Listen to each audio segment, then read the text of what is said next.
ఈ మా కార్యక్రమం జిల్లా కలెక్టర్ గారి ఆదేశానుసారం జిల్లా సమాచార పౌర సంబంధాల శాఖ వారి ఆధ్వర్యంలో తెలంగాణ సాంస్కృతిక సారథి మునిగుడ్ల కళాబృందం మన గ్రామానికి రావడం జరిగింది. వచ్చిన వెంటనే ఇక్కడ విచ్చేసి అందరికీ కళాబృందాలు తెలియజేస్తూ ప్రభుత్వ సంక్షేమ పథకాలపై యాది నోట ఈ పూట ఆ పాట.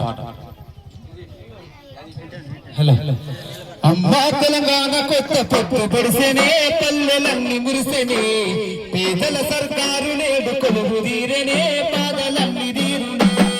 అమ్మా తెలంగాణ కొత్త పొత్తు పొడిసెనే పల్లెలన్నీ మురిసెనే పేదల సర్కారు నేడు కొలువు తీరనే పాదలన్నీ తీరునే.